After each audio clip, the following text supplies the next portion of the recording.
જીવંતિકા માની વ્રત કથા। આ વ્રત સર્વ રીતે મંગલ કરનારું, આદિ વ્યાધિ અને ઉપાધિ હરનારું, દુઃખ શોક દૂર કરનારું અને સકળ શુભ મનોરથ સિદ્ધ કરનારું આ વ્રત પવિત્ર શ્રાવણ માસના પ્રથમ શુક્રવારે કરવામાં આવે છે। પરણેલી સ્ત્રી પોતાના સંતાનોના દીર્ઘાયુષ્ય માટે તેમજ પોતાના સૌભાગ્યની રક્ષા માટે શ્રદ્ધાથી આ વ્રત કરે છે।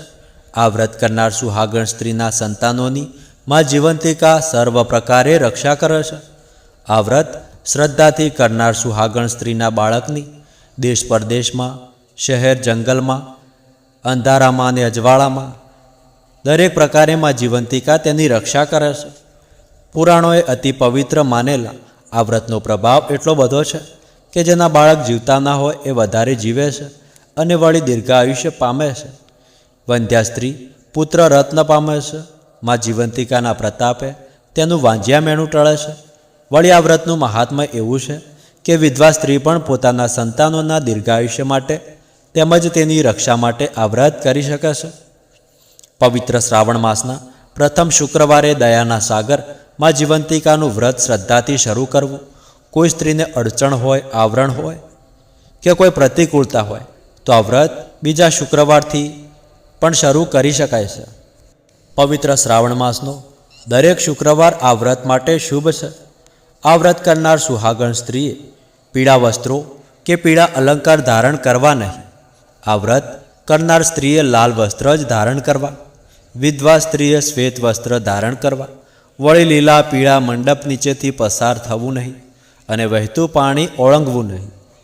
વ્રત કરનાર સુહાગણ સ્ત્રીએ શુક્રવારે સૂર્યોદય પહેલાં જાગીને પ્રથમ સ્નાન આદિથી પવિત્ર થઈ માં જીવંતિકાની મૂર્તિ અથવા ફોટો પાટલા ઉપર કે બાજોટ ઉપર પધરાવવો। ત્યારબાદ હાથમાં જળ લઈ સંકલ્પ કરવો કે હે જીવંતિકામાં, હું પૂર્ણ શ્રદ્ધા અને ભક્તિથી તમારું વ્રત કરીશ। મારા ઉપર અમી દ્રષ્ટિ રાખજો, મારી વાડી લીલી રાખજો, મારા સંતાનોનું રક્ષણ કરજો અને તેમને સર્વ પ્રકારે સહાય કરજો। ત્યારબાદ કંકુ, અબીલ, ગુલાલ, ચોખા, પુષ્પ, ધૂપ, દીપથી માની પૂજા કરવી। માને નિવેદ અર્પણ કરવા। માને લાલ પુષ્પોનો હાર પહેરાવો। નિવેદમાં ખાંડ કે સાકરનો કંસાર કરવો। નિવેદ ધરાવી માની આરતી કરવી।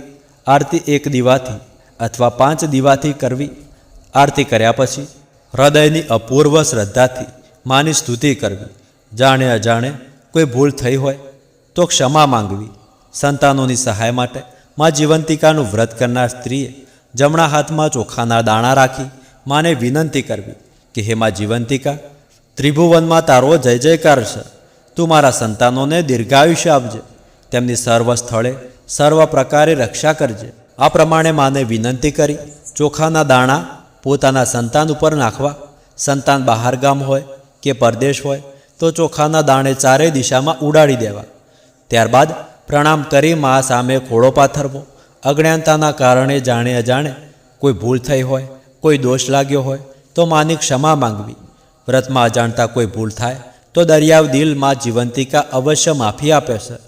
નિવેદમાં જીવંતિકાને કંસાર ધરાવ્યો હોય એને માની પ્રસાદી ગણી માની મૂર્તિ કે ફોટા સામે બેસીને ફક્ત એક જ વાર આરોગવો, એટલે કે એક ટાણું કરવું। આ વ્રતમાં ફળાહાર કરી શકાય છે, પરંતુ એકટાણું કરનાર સ્ત્રી ઘણું પુણ્ય પ્રાપ્ત કરે છે। આ વ્રત કરનારે રાત્રે જાગરણ કરવું, જીવંતિકા માનું મહાત્મ્ય જાણવું, માની કથા વાંચવી કે સાંભળવી, પૂર્ણ ભક્તિભાવપૂર્વક માં જીવંતિકાનો ગરબો ગાવો, માના ચાલીસાનો પાઠ કરવો, માની સ્તુતિ કરવી, માના ભજન ગાવા, કીર્તન કરવા। બીજું કંઈ ના આવડે તો જીવંતિકા માના નામની માળા કરવી। શુદ્ધ ભાવે માનું નામ લેનારનો બેડો પાર થઈ જાય છે। આ વ્રત કરનારે સત્ય વચન બોલવા, અસત્ય ભાખવું નહીં, પરનિંદા કરવી નહીં કે સાંભળવી નહીં। કોઈ કડવા વચન બોલે તો ગળી જવા, પણ ક્રોધ ન કરવો, બ્રહ્મચર્ય પાળવું, ઘરકામ કરતાં કરતાં પણ મનથી માં જીવંતિકાનું રટન કરવું। તો આ હતી વ્રતની વિધિ। તો હવે આપણે બધા જીવંતિકામાંની વ્રત કથા સાંભળીશું, જેથી આ વ્રત કરવાનું સંપૂર્ણ ફળ તમને પ્રાપ્ત થાય, તમારી બધી જ મનોકામનાઓ પૂર્ણ થાય અને તમે પણ ચાહો છો કે તમારા સંતાનોની દરેક જગ્યાએ માં જીવંતિકામાં રક્ષા કરે, તેને દીર્ઘાયુષ્ય આપે અને આ વ્રત કરવાનું સંપૂર્ણ ફળ તમને પ્રાપ્ત થાય। તો ફક્ત આ વિડીયોને એક લાઈક કરી લેજો અને કોમેન્ટમાં જય જીવંતિકામાં લખી લેજો, જેથી આ વ્રત કરવાનું, આ કથા સાંભળવાનું સંપૂર્ણ ફળ તમને પ્રાપ્ત થાય. તો ચાલો આજની સુંદર પૌરાણિક માં જીવંતિકામાંની વ્રત કથા સાંભળીએ. તો બોલો માં જીવંતિકામાંની જય. રૂપાવટી નામે એક નગરી હતી. નગરીના રાજાનું નામ રૂપસેન હતું. એની રાણીનું નામ રૂપમતી હતું. રાજા રાણી સર્વ રીતે સુખી હતા. ધન સંપત્તિ પણ ઉપરવાળાની કૃપાથી ઘણી જ હતી. પાણી માંગે ત્યાં દૂધ હાજર થાય અને એક કહે ત્યાં 21 સેવક ઊભા થાય. બધી વાતનું સુખ હતું, પણ શેર માટીની ખોટ. સંતાન વગર મહેલ સૂનો લાગતો હતો અને સુખ કડવા લાગે. સંતાનના અભાવે રાજા રાણી સતત ચિંતા કરે અને ઝૂર્યા કરે. રાણી રૂપમતીને એક ખાસ દાસી હતી. દાસીનું નામ અનંગી હતું અને એ સુયાણીનું પણ કામ કરતી. એનાથી પોતાની રાણીનું દુઃખ જોવાતું નહીં. પણ આ તો ભાગ્યની વાત છે, આમાં કોઈનું શું ચાલે. એક દિવસ દાસી અનંગીને ખબર પડી કે ગામમાં એક બ્રાહ્મણી ગર્ભવતી છે. 3 માસ પૂરા થઈને ચોથો બેઠો છે. દાસી અનંગીના મગજમાં એક યુક્તિ આવી. જો એ યુક્તિ પાર પડે તો પોતાની રાણી વગર પુત્રવતી બને અને એનું વાંજ્યા મેણું ટળે.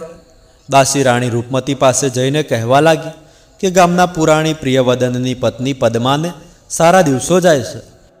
3 મહિના પૂરા થયા છે. 6 મહિના પછી સુવાવડ આવશે. હું સુવાવડ કરવા જઈશ અને જે બાળક જન્મશે તેને સાની રીતે તમારી પાસે મૂકી જઈશ. કોઈને ખબર નહીં પડે અને તમારું વાંજ્યા મેણું ટળશે.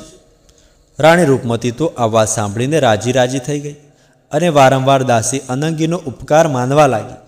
દાસીના કહ્યા પ્રમાણે રાણીએ તરત જ જાહેરાત કરી કે પોતે ગર્ભવતી છે અને 3 માસ પૂરા થયા છે. સંતાન માટે ઝૂરતા રાજા રૂપસેન આ વાત જાણી તો એના આનંદનો પાર ન રહ્યો. આખી નગરીમાં આનંદ છવાયો. સૌ કોઈ ઈચ્છવા લાગ્યા કે રાણી પુત્રને જન્મ આપે, જ્યાં નગરનો રાજા બને. આમ કરતાં 9 માસ પૂરા થવા આવ્યા. દાસી અનંગી બ્રાહ્મણી પાસે જઈને કહેવા લાગી કે તમારી સુવાવડ કરવા હું આવીશ. બ્રાહ્મણીને આનંદ થયો. રાજની દાસી સુવાવડ કરવા આવે એ કોને ન ગમે. 9 મહિના પૂરા થયા. બ્રાહ્મણીએ દેવના ચક્કર જેવા પુત્રને જન્મ આપ્યો, જે દાસી અનંગીએ તરત જ રાજમહેલમાં પહોંચાડી દીધો.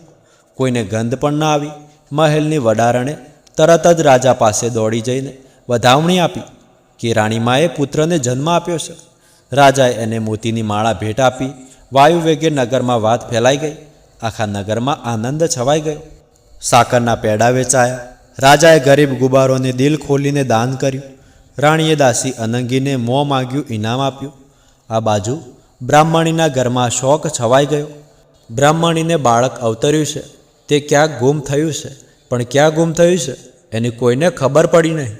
આથી બ્રાહ્મણ અને બ્રાહ્મણીના દુઃખનો પાર ન રહ્યો. બ્રાહ્મણી તો હૈયા ફાળ રુદન કરવા લાગી. આ બ્રાહ્મણી પદ્મા ઘણી શ્રદ્ધાળુ અને પવિત્ર હતી. દર વર્ષે ભક્તિભાવપૂર્વક માં જીવંતિકાનું વ્રત કરતી. તેથી માં જીવંતિકાની એના પર અમી દ્રષ્ટિ હતી. જે શ્રદ્ધાથી વ્રત કરે એને અવશ્ય ફળ મળે છે. માં જીવંતિકાની પદ્મા પર ઘણી કૃપા હતી. તેથી તેનો પુત્ર રાજમહેલમાં રાણી પાસે ઉછળતો હોવા છતાં માં જીવંતિકા એની સતત રક્ષા કરતા. પદ્માનો પુત્ર પ્રિયસેન દિન પ્રતિદિન મોટો થવા લાગ્યો. એ ઘણો તેજસ્વી હતો. જોતજોતમાં શાસ્ત્ર શસ્ત્ર અને 64 કળાઓમાં પારંગત થઈ ગયો. ચારે દિશામાં એના વખાણ થવા લાગ્યા. કાળે કરીને રાજા રૂપસેનનું અવસાન થતાં પ્રિયસેને ગાદી પર બેઠો. એ ઘણો કુશળ હતો. થોડા સમયમાં એણે પ્રજાના દિલ જીતી લીધા. લોકો 2 મોઢે એના વખાણ કરવા લાગ્યા અને પ્રિયસેનને ઈશ્વરનો અવતાર માની એની પૂજા કરવા લાગ્યા. પ્રજાનો આવો અસીમ પ્રેમ જોઈ પ્રિયસેન પણ ગદગદ થઈ જતો. એક દિવસની વાત છે. પ્રિયસેનને પોતાના પિતૃઓનું તર્પણ કરવાની ઈચ્છા થઈ. એ તો તરત જ પ્રધાનને રાજ સોંપી સાદા વેશે અને ઉગાડા પગે ચાલી નીકળ્યો. રસ્તામાં એક ગામ આવ્યું. પ્રિયસેને ત્યાં રાતવાસો કરવાનો વિચાર કર્યો. રાતવાસો કરવા માટે એ એક વાણિયાની હવેલી પાસે આવીને ઊભો રહ્યો. પ્રિયસેન વાણિયાને કહેવા લાગ્યો કે હે વાણિક શેઠ, હું મુસાફર છું. તમને વાંધો ન હોય તો આજની રાત અહીં રાતવાસો કરવા ઈચ્છું છું. તીર્થયાત્રાએ નીકળ્યો છું. સવારે ઉઠીને ચાલ્યો જઈશ. રજા આપો તો અહીં સૂઈ રહું. વાણિક ઘણો દયાળુ હતો. એણે કુંવરને પ્રેમથી હા પાડી પેટ ભરીને જમાડ્યો. પછી પથારી કરી આપી. કુંવર અત્યંત થાકી ગયો હોવાથી ગસગસાટ ઊંઘી ગયો. આ કુંવરની રક્ષામાં જીવંતિકા કરતા હતા. અત્યારે પણ તેઓ તલવાર લઈને કુંવરની રક્ષા કરતા કુંવરની પથારી પાસે ઊભા હતા. રાતના પ્રથમ પહરે કોઈનું હૈયાફાડ રુદન સાંભળી કુંવર જાગી ગયો અને જાગીને જોયું તો વાણિકને રડતો દીઠો. અડધી રાતે વાણિકને રડતો જોઈ કુંવરને નવાઈ લાગી. એ પૂછવા લાગ્યો કે હે શેઠ, આપને એવું તે કયું દુઃખ છે કે તમે અડધી રાત્રે રુદન કરી રહ્યા છો? કૃપા કરીને મને તમારું દુઃખ જણાવો. પ્રભુની ઈચ્છા હશે તો હું અવશ્ય તમારું દુઃખ દૂર કરીશ. કુંવરના આવા પ્રેમભર્યા વચનો સાંભળી વાણિક કહેવા લાગ્યો કે હે મુસાફર, હું ઘણો જ અભાગ્યો છું. મારા જેવો દુર્ભાગ્ય આ જગતમાં બીજો કોઈ નહીં હોય. મારા ભાગ્યમાં ભમરો છે. મારું દુઃખ કોઈથી દૂર થાય તેમ નથી. મારે ત્યાં જેટલા બાળકો જન્મે છે તે અઠવાડિયું પણ જીવતા નથી અને 7મા દિવસે મરી જાય છે. મારી પત્ની એક પુત્રને જન્મ આપ્યો છે અને આજે તેની છઠ્ઠી છે. કાલે સૂર્યોદય થતાં જ એનું અવસાન થશે. આ સાંભળી કુંવરને પણ ઘણું દુઃખ થયું. સાચે જ શેઠનું દુઃખ કોઈથી દૂર થઈ શકે તેમ ન હતું. તે છતાં એ શેઠને આશ્વાસન આપવા લાગ્યો કે હે શેઠ, વિધિના લેખને કોઈ ભૂસી શકતું નથી. તેના પર કોઈ મેઘ મારી શકતું નથી. માટે અફસોસ કરવો વ્યર્થ છે. ભાગ્યમાં હશે એ થશે. આમ ડુસકા ભરતા અને વાતો કરતા શેઠ ઊંઘી ગયા. પણ કુંવરને ઊંઘ ના આવી. શેઠનું દુઃખ સાંભળી એની ઊંઘ ઉડી ગઈ હતી. છેક મોડી રાત્રે એને ઊંઘ આવી. એમ કરતાં મધરાત થઈ. એટલામાં વિધાતા વાણિક પુત્રના લેખ લખવા આવી. કુંવરના અવશિકા પાસે ખુલ્લી તલવારે ઊભેલા માં જીવંતિકા વિધાત્રીને રોકીને કહેવા લાગ્યા કે હે વિધાત્રી, તું વાણિક પુત્રના લેખ લખવા આવી તો આવી, પણ શું લખવાની છે એ મને કહેતી જા. ત્યારે વિધાત્રી બોલી કે હે દેવી માતા, લેખ તો પૂર્વજન્મના કર્મ પ્રમાણે લખાય છે. આ લેખની વાત મારાથી કોઈને ન કરાય. પણ તમે જીવંતિકા દેવી છો, સર્વના સંતાનની રક્ષા કરનાર છો, માટે હું તમારાથી કશું જ નહીં છુપાવું. આ વાણિક પુત્રનું આયુષ્ય 6 દિવસનું જ છે. આવતીકાલે સવારે એનું અવસાન થશે. આ સાંભળી જીવંતિકા દેવી કહેવા લાગ્યા કે હે વિધાતા, જે ઘરમાં મારી હાજરી હોય તે આવું અશુભ બને તો મને કલંક લાગે. માટે તું લેખ બદલી નાખ. વાણિક પુત્રને લાંબુ આયુષ્ય આપ. આ મારી આજ્ઞા છે. વિધાત્રીમાં જીવંતિકાની આજ્ઞા સામે લાચાર હતી. માં જીવંતિકાની આજ્ઞા કેમ ઉથાપાય? એ તો વાણિક પુત્રના લેખમાં દીર્ઘાયુષ્ય લખીને ચાલ્યા ગયા. સવાર થયું. વાણિકે પુત્રને પારણામાં કિલ્લોલ કરતો જોયો. એના આનંદનો પાર ન રહ્યો. એની પત્ની પણ હર્ષના આંસુ સારવા લાગી. વાણિયાને ખાતરી થઈ ગઈ કે નક્કી આ મુસાફરના પવિત્ર પગલાંનો જ પ્રતાપ છે. આ મુસાફર કોઈ દેવાંશી છે. એના પુણ્ય બળ કરીને જ પોતાનો પુત્ર જીવતો રહ્યો છે. વાણિયાએ કુંવરને આગ્રહ કરીને રોક્યો. 32 પકવાન જમાડ્યા, ખૂબ સરભરા કરી. 3જા દિવસે કુંવર જવા તૈયાર થયો. ત્યારે પણ વાણિયાએ અતિ આગ્રહ કર્યો. વાણિકનો આવો પ્રેમભર્યો આગ્રહ જોઈ કુંવરે એને વચન આપ્યું કે હે વાણિક, હું પિતૃનું તર્પણ કરવા જઈ રહ્યો છું. પાછો આવીશ ત્યારે જરૂર તમારે ત્યાં 2 દિવસ રોકાઈશ. આમ વાણિકને કહી રાજકુમાર ચાલી નીકળ્યો. રસ્તામાં સર્વ તીર્થોના દર્શન કરતો કરતો તે ગંગાજી પહોંચ્યો. ત્યાં શ્રાદ્ધ કર્મ કરી પિંડદાન આપવા નદીમાં ઉતર્યો. ત્યારે નદીમાંથી 2 હાથ બહાર નીકળ્યા. કુંવરને ઘણું અચરજ થયું. તેણે પિંડ એ હાથમાં મૂકી દીધો. પિંડ સ્વીકારી હાથ અદૃશ્ય થઈ ગયા. બરાબર 1 વર્ષે કુંવર પિતૃતર્પણ કરીને પાછો ફર્યો. રસ્તામાં વાણિકનું ગામ આવ્યું. વાણિક તો એને જોઈને રાજીના રેડ થઈ ગયો. ઘણા જ ભાવથી સ્વાગત કર્યું, પ્રેમથી જમાડ્યો અને સુવા ઢોલિયો ઢાળી દીધો. વાત એમ હતી કે વાણિકની પત્નીએ બીજા પુત્રને જન્મ આપ્યો હતો અને આજે તેની છઠ્ઠી હતી. મધરાત થતાં વિધાત્રી લેખ લખવા આવી. ખુલ્લી તલવારે કુંવરની રક્ષા કરતા માં જીવંતિકા વિધાત્રીને કહેવા લાગ્યા કે હે વિધાત્રી, તું આવી તો ભલે આવી, પણ શું લેખમાં લખવાની છે એ મને કહેતી જા. આ સાંભળી વિધાત્રી બોલી કે આ વાણિકનો પુત્ર કાલે સવારે મૃત્યુ પામશે. આથી માં જીવંતિકા બોલ્યા કે હે વિધાત્રી, જ્યાં મારા પગલાં પડે ત્યાં કદી અમંગળ થાય નહીં. માટે તમે બાળકનું આયુષ્ય 100 વર્ષનું લખો. માં જીવંતિકાની આજ્ઞાથી વિધાત્રીને લેખ બદલવા પડે અને વાણિક પુત્રને લાંબુ આયુષ્ય આપ્યું. વિધાત્રી લેખ લખીને પાછી માં જીવંતિકા પાસે આવી અને પૂછવા લાગી કે હે દેવી, એક વાતની મને જિજ્ઞાસા છે, તમે મારી જિજ્ઞાસા સંતોષો. આ પહેલાં પણ હું લેખ લખવા આવી ત્યારે તમે અહીં હાજર હતા અને આજે પણ હાજર છો. તેનું શું કારણ? બરાબર આ ક્ષણે કુંવરની આંખ ખુલી ગઈ. એને લાગ્યું કે કોઈ એના ખાટલા પાસે ઊભું છે અને વાતચીત કરી રહ્યું છે. એ ધ્યાનથી વાતો સાંભળવા લાગ્યો. મા જીવંતિકા વિધાત્રીને કહેવા લાગ્યા કે હે વિધાત્રી, હું આ કુંવરની રક્ષા કરું છું, કારણ કે આ કુંવરની મા વર્ષોથી મારું વ્રત કરે છે.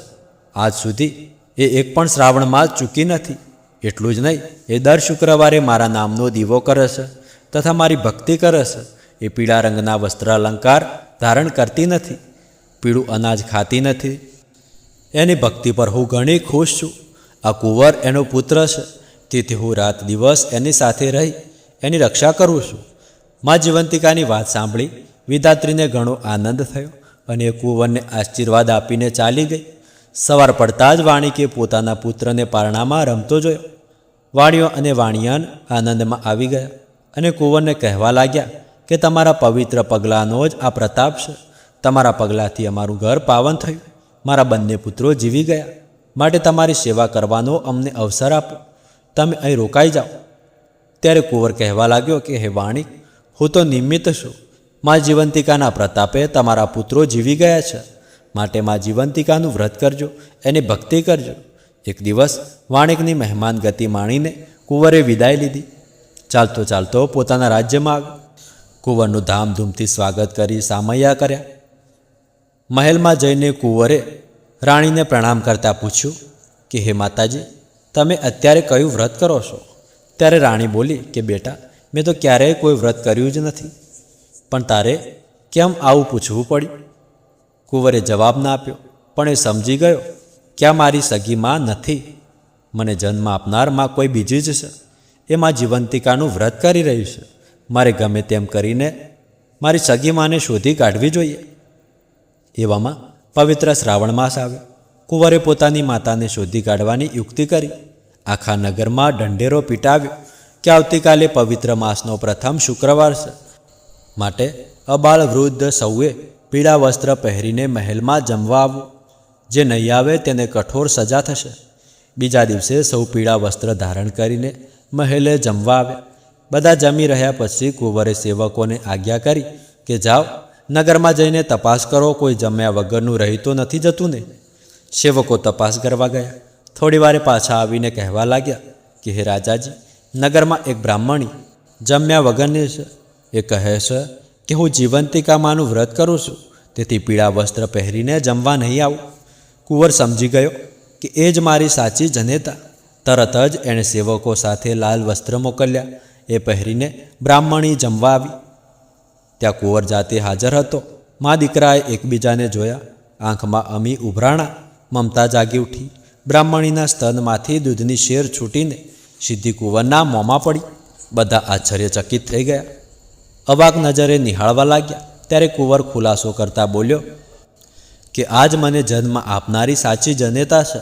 કેટલાય વર્ષે મને મળી છે, તેથી હેત ઉભરાયું છે.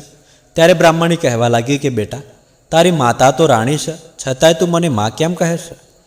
ત્યારે કુંવરે વિધાત્રી અને મા જીવંતિકા વચ્ચેલી થયેલી વાતચીત કહી સંભળાવી. વધુ ખાતરી કરવા એ પોતાની માને રાણી પાસે લઈ ગયો. વિનંતી કરીને રાણીને પૂછ્યું કે હે રાણીમાં, હું તમારો સગો પુત્ર કે પાલક પુત્ર? જો તમે સાચું ન બોલો તો તમને મારા સ્વર્ગવાસી પિતાના સોગંદ છે. રાણીએ ના છૂટકે રડતા રડતા સાચી વાત કહી દીધી. દાસી અનંગીએ પણ બધી ખાતરી આપી. આવી આશ્ચર્યજનક વાત નજરે નિહાળ્યા પછી જમવા આવેલી સર્વ સ્ત્રીઓના મનમાં શ્રદ્ધા જાગી અને બધી સ્ત્રીઓ બ્રાહ્મણીને પૂછવા લાગી કે જીવંતિકા વ્રત કઈ રીતે કરવું, કઈ રીતે ઉજવવું.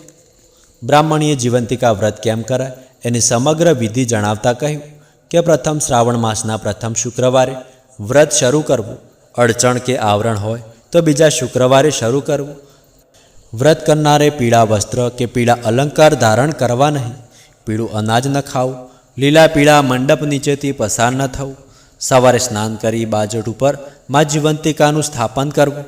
5 દિવેટવાળો દીવો પ્રગટાવી હાથમાં ચોખા લઈ સંતાનોના રક્ષણ માટે પ્રાર્થના કરવી. પછી એ ચોખા સંતાનોના માથા ઉપર નાખવા.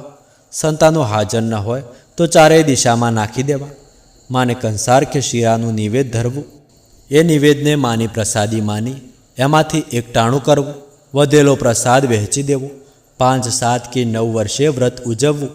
સૌભાગ્યવતી સ્ત્રી, કુંવારિકા અને બાળકોને જમાડીને લાલ વસ્ત્ર કે દક્ષિણા આપવા. પૂર્ણ શ્રદ્ધાથી વ્રત કરનારને અવશ્ય ફળ મળે છે. આવો ચમત્કારિક મહિમા સાંભળી નગરની સર્વ સ્ત્રીઓએ શ્રદ્ધાથી માં જીવંતિકાનું વ્રત કરવાનો સંકલ્પ કર્યો. હે જીવંતિકામાં, તમે જેવા બ્રાહ્મણીને ફળ્યા એવા સૌને ફળજો. જેવા તમે બ્રાહ્મણીના દીકરાનું રક્ષણ કર્યું એવું સર્વના દીકરાનું રક્ષણ કરજો. તો બોલો માં જીવંતિકામાંની જય. તો મિત્રો, આ હતી આજની આપણી જીવંતિકામાંની વ્રત કથા. આશા કરીએ છીએ કે તમે આ કથા ધ્યાનપૂર્વક સાંભળી હશે. જો આ કથા ધ્યાનથી સાંભળી હોય અને તમે ચાહો છો કે આ કથા સાંભળવાનું સંપૂર્ણ ફળ તમને પ્રાપ્ત થાય, તમારા દીકરાની માં જીવંતિકામાં હંમેશા રક્ષા કરે, તો આ વિડીયોને એક લાઈક કરી કોમેન્ટમાં જય જીવંતિકામાં લખી લેજો. તો આજના વિડીયોમાં આટલું જ. મળીએ આગળના વિડીયોમાં. ત્યાર સુધી ધન્યવાદ.